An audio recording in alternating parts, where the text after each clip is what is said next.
bystander, right? If you sit there and you watch that person continue to be harassed, if you get involved with that person being harassed, or if you walk away and you do not get help, you know what you're doing?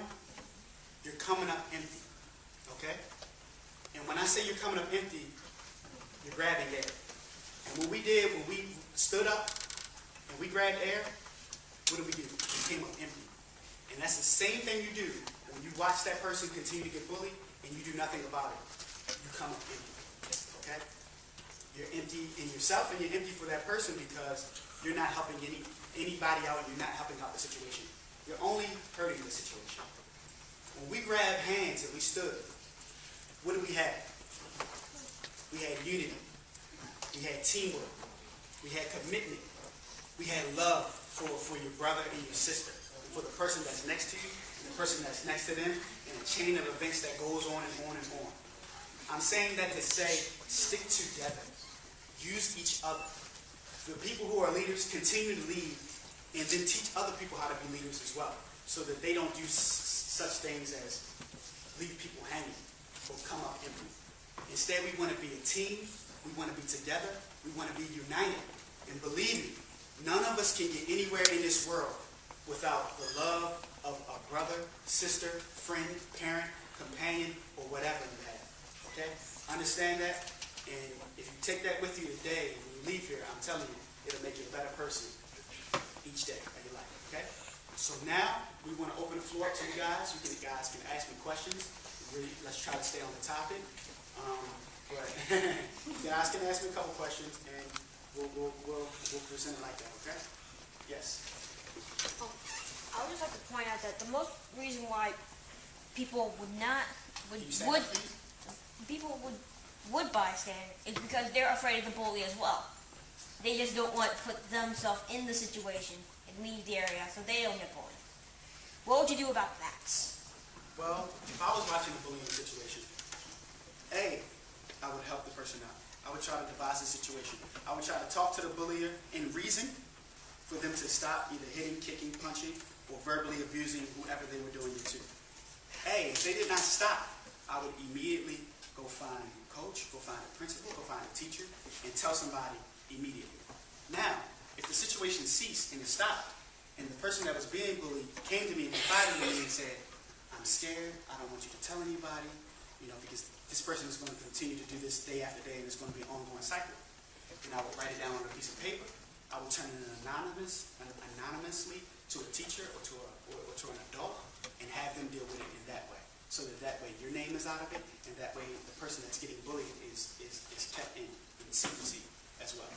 Okay? Yes? I'd like to address one other thing with that situation, guys. One other thing that I'd like to see you do also, if you see a situation like this young man is explaining, a lot of times you don't want to address the bully, but you can get that kid out of the situation by simply saying to them, hey, Miss Hallwell wants to see you, come with me. And take that kid out of that situation right there. The bully's going to be going, what the heck just happened? Now he's standing there by himself. And you've gotten that kid out of that situation. You haven't approached the bully. You haven't chastised the bully. You haven't gotten the bully upset with you. You've just gotten your friend out of that situation, or somebody that you saw in that situation. So grab him and tell him, hey, Mr. Foster wants to see you. Let's go. Right now. And you've got him out of that situation. Bully's probably not going to follow him. That's a great example. That's a great way to devise a situation, to bring a situation, back to regular circumstances, and that way you can avoid a lot of different things. That was a great point to be made, and a great example, because it actually, you guys in here, if you're ever in a situation like that, you should really use that example, because that allows the attention to go from something else to an adult, and allows for the person that's being bullied to be pulled out of the situation. Because this is what we don't want to have happen. When people get bullied, their self-esteem becomes lower. They become depressed. The person being bullied doesn't want to come to school. They in turn, hit one of those statistics that I said, as far as leaving school or dropping out of school, which we don't want. As well as they can lack compassion for others and in turn start bullying others because they were being bullied. And that's not what we want to have happen, and that's that's not the society that we want to create. Okay? Thanks, Coach. Appreciate that.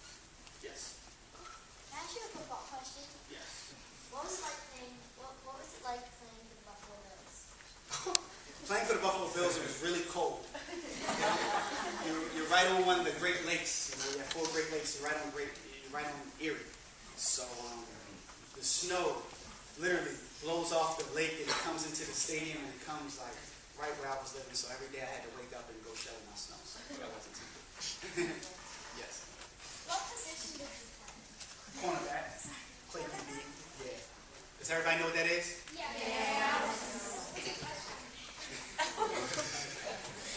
Did you get paid on shoveling the snow? No, but if I had a couple of youngsters come by and like yourself, I'd give them a couple of dollars. What if the Bills or bully knocks the wind out of you? Oh. Well, you know, I try to treat everybody with respect.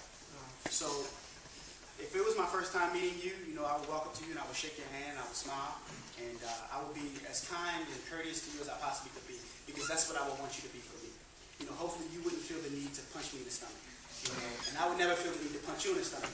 So you devise those situations by walking into the situation by being the bigger person. You know, you shake people's hands, you smile at people, you be nice to them. Everybody. It doesn't matter what walk of life they are.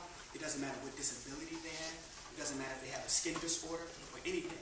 You be nice to everybody, because in turn, that's how you want people to treat you. And that'll get you a lot further, and you don't have to worry about people being with us. Okay? What made you become a football player? I've been playing football since I was your guys' age. I probably started when I was 9, 10 years old. I played Little League. I played in high school. You know, I was able to continue to keep playing in college. One of the things I realized also, as I got older and as football became more and more important, football became more serious, but so did my academics. You know, just as well as athletics became more serious. As I got older and went up through the ranks, academics was neck and neck, and it went the same way. So I'm saying that to say, you know, I had fun. It was a fun period when I was a kid in Pam Pop Warner. You know, once I got to high school, it became more serious. And once I got to college, it became very serious. Because once you get to that level, you have to put out time for your academics as well as your athletics so that you can stay on schedule and stay on pace to earn your degree. And that's very important. And I actually earned my degree in communications. And that's one of the things that I'm doing right now. So I'm putting it to use. Thank God. What would you do if you were getting severely blackmailed? Blackmail? Yeah. That's a good question. Well, let me tell you something about being blackmailed. Blackmail means that you didn't take the time out to think about your actions before you got into the situation. Now you have somebody that's doing something to hurt you or doing something against you, and that's probably because you didn't put yourself in the best situation at first. So I'm saying that to say this. The only way you can get blackmailed is if you did something that you shouldn't have been doing.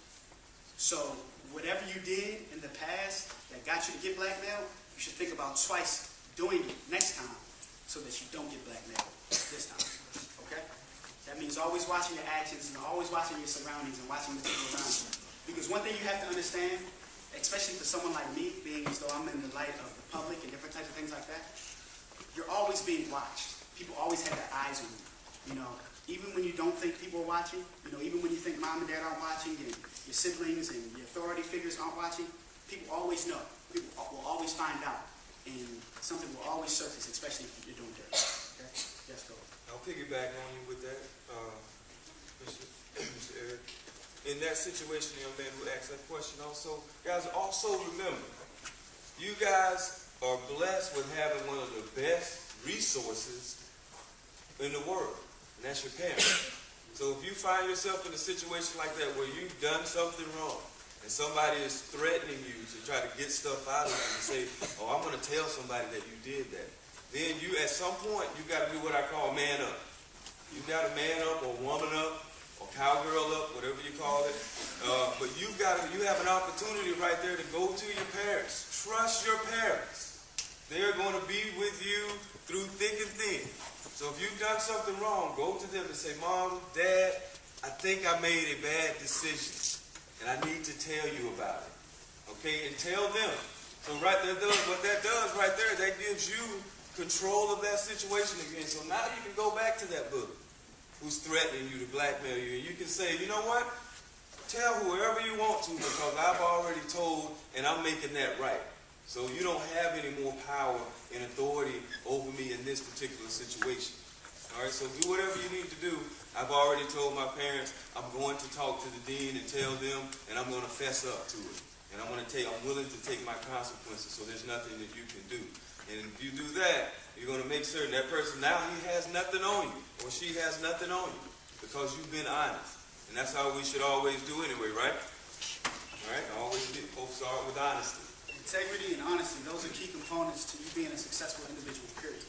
In life. If there's anything that you want in life and you want to be in a position to better yourself and to be a successful person, then honor and integrity is a main focus. And it's something that you have to do. You can't cut corners. What do you do if one of your friends are getting bullied? One of my friends are being bullied. I'm immediately going to help that person out. I'm a loving person. I feel as though that whatever situation they want me to do, I'm going to try to bend over backwards and do it for them, whether they want me to go tell somebody, whether they want me to keep it between us, whether they want me to get involved in some way that isn't physical, then I'll be more than willing to do that to help out. Let me get somebody else. Have you ever got bullied with a group of friends? I've never been in a group with a group of friends being bullied, but I've been in bullying situations before.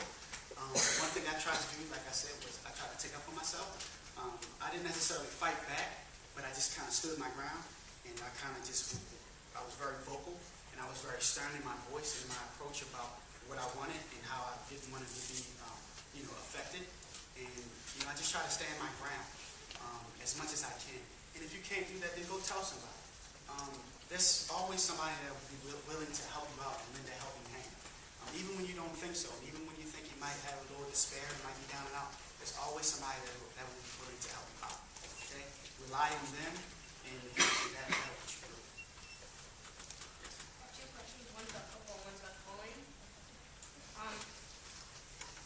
When you played in college, what was more important for you, academics or the football?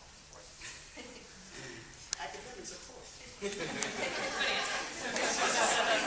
Where are we? We're in school, right? No, academics. My mom was a professor. My mom was a teacher. She's a professor at college. So academics was very important in my household. I couldn't come home and go back out and go to practice if my homework wasn't done before I left out the door. So that stuck with me. When I got into college, my mom wasn't around, and I didn't have people to watch over me. Like I said, what we do when people aren't watching is very important as well. Waking up early, getting your studies done, putting extra time for your athletics as well. When people aren't watching and aren't on you and trying to get you to do it, it's very important because that means you're self-motivated and you're doing it yourself. And those are one of the things that my parents instilled in me, was to become self-motivated. Do this for you, not because we want it for you, because somebody else wants it, because that's what you want to do. And you have to be willing to dedicate that time and efforts, especially to academics, if you want your athletics to be good. Okay? And then also, what do you do if your friends bullying other people? If my friends bullying other people, I would try to sit that person down. I would try to talk to that person that that's not how you treat other people. And if you're hanging around somebody that's doing some bullying, that eventually sheds a bad light on you as well, because you're affiliated with somebody that's doing bad things, and you don't want that. So try to devise and talk to that person about their situation and their actions, and if they can't get it right, then you need to be looking for new friends to hang around. Okay? Yes. What college do you went to? Went to Wake Forest University. Go deep. Yes, young lady. So